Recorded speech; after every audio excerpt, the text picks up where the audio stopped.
your main man returns, and I shall now give shout-outs to the true master of time, as well as my boy Wendell Sotomayor. And if you're out there, baby, you know what's really good. Now we're going to talk about what is really good here in RPG land. Your drought is ended, and the reign of your main man will fill you with the sustenance of creativity. Today we're going to be talking about making characters different. Now, when we do this, we need to examine what we're doing, particularly when we're playing different species. You don't want to have things come off the same and stagnant. Change the way you speak. Change the voice you use to some degree. Everyone can do that. It doesn't need to be perfect. In fact, if you can do bad impersonations, that is a wonderful trick and tool right there. Because it won't sound like that person. And someone will go, wow, that's a good original voice. And you can just make a little note to yourself. Do an impersonation of this person, this person, this person, whatever. Throw it on there. And if it sounds good, it'll work. If it sounds terrible, it'll work too, because that'll be your character's voice. They don't need to know what you're trying to do.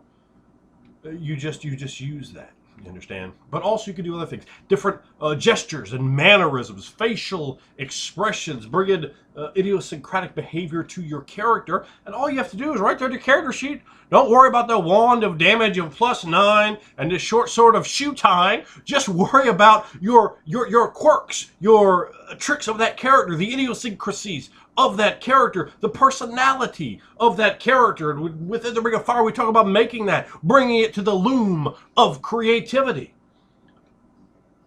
Bringing and making that mask, that psychology, which you can work from to tell your character's story and give them a story, make them interesting, make them unique, make them enjoyable. A character can be laid back or a character can be boisterous.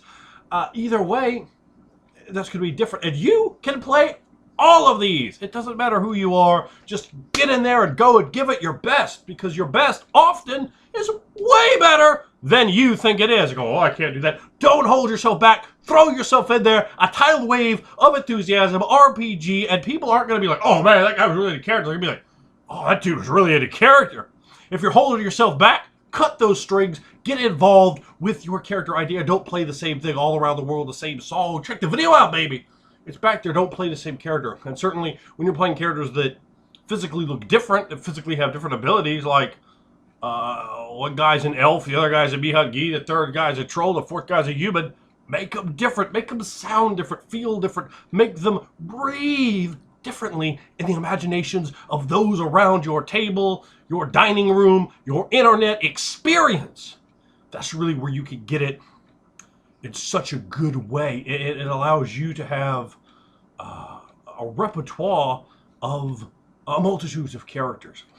And you want to just list off like personality traits and work with those. Don't confine yourself to them. It's not alignment, but use them as budding points. Well, I haven't worked that trait in any way in this game session. You just knock off even 4. I mean, I would say 8 would be better, but knock off 4. Your character's sarcastic. Your character's prideful. Your character's intelligent. You know, your character's intelligence is bad, but your character's well learned in certain aspects. Your character's snooty or stuck up or generous or kind or really gregarious. Your character will go out of his way to help others. Your character is humble. Your character will make people humble. And you can work that in just with a simple check. Well, I didn't work that in. How do we work that in? Bam, bam. It doesn't have to be for game session, but when you build that sort of idea up, it could be wonderful. You know, you could do, if you don't understand that concept, you know, if you really are just sort of playing yourself and you're trying to get involved in RPGs, I would strongly suggest you watch the body of videos that I've put out, one character to another. You know, you can go subscribe to Mia's channel and to Lou's channel, to Alex Gillis' channel, and people like this, and you could see, and there's tons of other people you can do this with too, but I mean, I'm me, so I'm going to talk about what I've done in different games to give examples of different sorts of characters. You can look at Rob Davis's wonderful game, the AD&D Weldath game that is on this channel. I think that the lead video has like an enormous amount of views. I think it's like 17,000, 18,000, something ridiculous like that. You can watch that. That's a wonderful Dungeons & Dragons old school style of campaign but with a very rules light sort of feel to it. From Swampy Nuts. As Swampy Nuts, he was like, he put together a great game, and you can see the wonderful Norian, which is Alex's character, which can really show you how to put a satyr together, which I think are wonderfully playable species. I don't know why D&D slept on them and didn't just make them a base species. They were almost in Saga book as a base species, but someone taught me out of putting 10 in there, which I should have. They should have been in the Saga book for Within the Ring of Fire. But you can look at my character Rivishire there, which was enormously popular. Loads of people were down with the Rivishing one. You understand what I'm talking about? And you have an anti-paladin. He's cold-hearted. He's broken inside. He's snarky. He gets exhausted with people. It's like, oh, Jesus Christ. And he has this pain that he's trying to deflect from. So I'm writing all these sort of, well, I didn't necessarily even write it. I'm working from that tapestry, though, that psychological aspect of bringing to the character, and that can be a wonderful thing, particularly when you're playing a character that can be a bastard, that can be evil. Show the damage, show the hurt, show the pain inside of the character. It generates what? Sympathy. That's how you make a character that might not necessarily be that hero. You still make it a sympathetic. You make it a protagonist from getting the people on your side. They're like, they're going to see, they're going to relate. And when you can show a vulnerability and you can show a character's ass, that can really help to endear a character to people. Think of an Al Swearingen from Deadwood and bringing those sort of aspects over, then taking it, he's a heel, boom, and you flip him. And then Al Swearingen is the biggest baby face on the show. So that can be a wonderful way, you're bringing that evil character full circle. Still have those dirty deeds, those dirty tactics, as is your destiny and desire.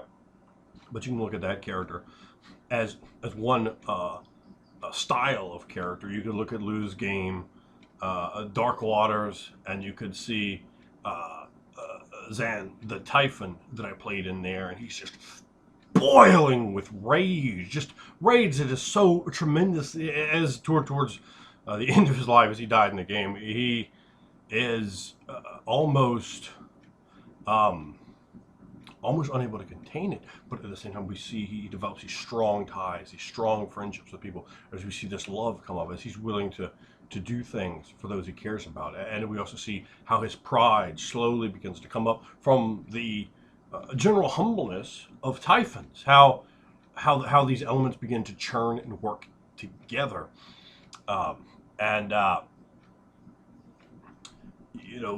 You can see that the way different characters bring about all of these different elements that you want to make one character different from another. When I put together characters for a game, I try to say, all right, what is this group not seeing from me? What can be different? How can we give them a different look? How can we bring different aspects instead of, well, I had this anti-paladin that was, an elf, and he was evil and snarky and hurt inside, and let me just make that again. Well, I've already made that, right? So if you make that again, the second time, it's people are like, oh, well, wait, that's all you can do? That's all you like? That's all? What is this saying about you? What limited aspect there? And it's not going to get over like it did the first time. I mean, it's like making the Road Warriors and bringing in the Powers of Pain. Those guys aren't going to get over. Those guys aren't going to draw you any money, and your character won't draw any money when it's the same thing over and over and over and over and over again. Down to the point that multiple iterations keep falling off. Like what is it, Ascension? They brought in those guys aren't going to draw a dime.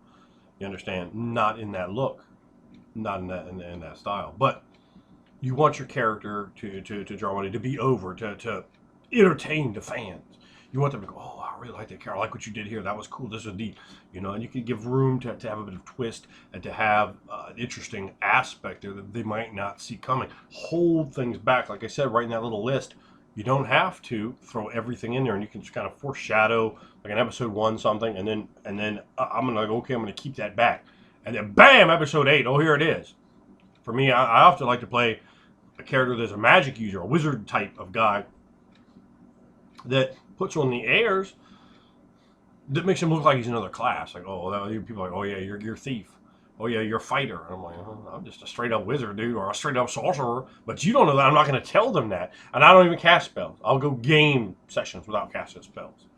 I'll just be in there, and I'm not letting them see my role, so that maybe I'm missing. I got a military fort, and I'm dressed in a character like he maybe has some like leather on, and I describe it in a way where they in their mind they're gonna go, oh well, he has these leathers on, so he's a rogue or whatever. Now I can buy armor, in a D&D game you can, well, unlike a lot of D&D games or Pathfinder games, you can buy all kinds of feats. Well, why would a wizard have basic armor training or light armor, whatever the fuck they call it?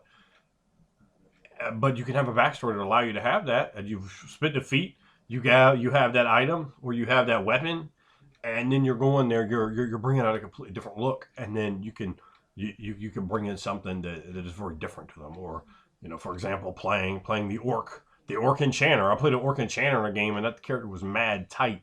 He was a straight up orc, and he was a straight up enchanter, and no. That's not statistically advantageous, but I put them together, and people didn't see that coming when they saw the character. Like, oh, it was an interesting look. It was a different sort of character. I played a Githyanki with a rough exterior but a heart of gold, and I had lots of different ideas, different things to play with. A stranger in a strange land. Like, well, why are you doing that? Having scenes with trying to have. It explained to me how to sleep. How do you sleep? I don't even understand this. We're from the astral. We don't sleep. We're in sleep. You're literally in the world of sleep. You're not sleeping. You don't understand these things. This is different. This is weird. So let's role play that scene out. How does that work? How do you sleep? What? So we had fun with that. That was an entertaining deal, and. Don't look at it like, oh, my character's so badass. He's so badass. He's just badass. That's the worst character you can ever make. Show that ass. Make the character do something that's goofy. Make the character show his weakness. The crippled part of his interior. I mean, look at Darth Vader. We see that with him. What a classic bad guy. But we see Darth Vader's weakness. Why he caved, why he was not strong enough, why he fell to the dark side. He didn't win. He lost. That's kind of the whole deal they're showing you there. But maybe he could fire back one last time and be as good as he ever was one day. And you can bring those elements, that flavor, that romanticism, that excellent aspect of role playing, and that's definitely traits I don't see people put enough in. The pain, the sadness, the loneliness, the loss, the tragedy. Sitting there whittling something at the campfire, just staring at that flame, thinking of your lost love, or the so horrible generic stories. All my parents and all my family was killed by this or whatever. But fuck that. I ain't gonna actually do anything with that in the game. I'm just trying to get all these things away, because somehow having family is gonna make me weaker. It's gonna give you, the game master, something you could use against me. I don't trust a game master. Fuck a game master. A game master can pretty much eat some balls, And that's, of course, a horrible attitude to have. You want to work with your game master to make a fusion together. You should work in synthesis to create a wonderful experience for yourselves, and additionally for anyone else that might be involved in the game in a main or ancillary function. It's about having a good time, about, at least the way I do it, the way Lou does it, the way Onion Kid's monkey ass does it, the way Wendell Sotomayor does it. It's about making that art. What about the Master of Time? You think he's not trying to make art? Oh, yes, indeed. That's what it's about. It's about finding these interesting personality traits. And you can still wear some plate mail. You can still swing a halberd or fuck a longsword, right? A scimitar or two of them, or goddamn be like a Thrycreen and do, I have 19 arms and 12 plus 2 scimitars and a fucking plus 3 shoestring tying short sword. But I don't use that except for on my shoes, which I don't wear for some reason, even though I'm a fucking Thrycreen. God, the land of bad ideas. And they're out there. That'll be an interesting video. Anyway, I am, as always, your main man leader, King, God of barbarians, swing your battle axe and send the non-believers to their oblivion.